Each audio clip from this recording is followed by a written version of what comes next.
The risk profile review is a process we undertake usually every 3 years, where we update the long-term asset allocations across 5 different defensive growth asset class combinations: conservative, moderate, balanced, growth, and aggressive. The risk profiles are a set of long-term asset mixes around which compliance ranges might be established. The review also includes an updated risk tolerance questionnaire. When we update these risk profiles, we base them on our most recent capital market assumptions across 9 broad assets. The review process is important because it ensures the assumptions and the risk profiles incorporate key market trends and reflect our most up-to-date thinking. The assumption setting process uses Morningstar's global methodologies for returns, volatilities, and correlations. The process for setting return assumptions considers key market building blocks like cash flow yield, growth, and valuation. As part of the process, we also consider asset class earnings drivers and make some amendments for where we stand in the cycle. Inflation and franking are also modelled and incorporated, making the assumptions fit for purpose for an Australian investor. It's important to note that Morningstar creates both 10-year and 20-year return assumptions. The difference between the two is that valuation plays a more prominent role in the 10-year numbers. Morningstar typically uses the 10-year assumptions for constructing portfolios that are being examined and adjusted on a regular basis.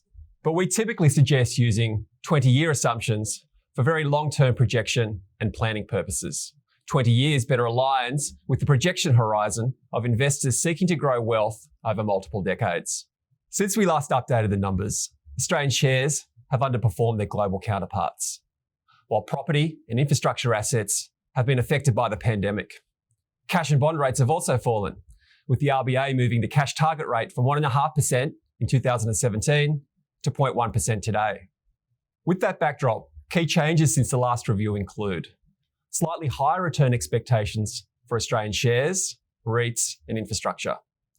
This also follows on from a comprehensive review where we incorporated bottom-up insights into the Australian share assumptions. Conversely, reductions are apparent for international shares. There are also reduced return expectations for cash and fixed income on the back of the changes to interest rates and yields since the last review. Each of the risk profiles have seen similar themes in terms of key changes, but we'll focus on the growth profile as an example. The first change is a move to Australian shares at the expense of international shares. In this case, it's a 3% increase. The change is based on the improved long-term expected return profile for Australian shares since the last review. Despite the increase in Australian shares, the profiles maintain a preference for international shares. This is a function of the larger opportunity set that's available globally. Australia is a relatively concentrated market, and this is apparent at the sector level, where financials and materials dominate. It's also evident at the security level, where the biggest stocks in Australia make up more than 7.5% of the market. This is much more than the biggest securities globally, where Apple represents about 4.4% of the MSCI World Index. The next change is among REITs and infrastructure. Here, allocations have been reshaped in favour of infrastructure at the expense of listed property. The rationale being to broaden out the return drivers across the infrastructure sub-indices. Examples of infrastructure assets include airports, pipelines, ports, and railroads. Fixed income allocations are higher, with global fixed income receiving the biggest increase across the profiles. There remains a slight home country preference, but higher global bond allocations reflect the importance of having a wider universe available across a range of fixed income assets by region and security type, especially in a lower rate environment. Overall, these changes are designed to enhance the risk-reward attributes of the profiles in the long term. Further information about these changes is available in the methodology documentation.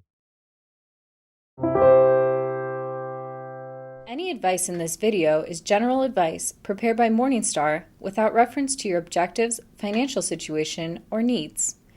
You should consider the advice in light of these matters and any relevant product disclosure statement before making any decision to invest.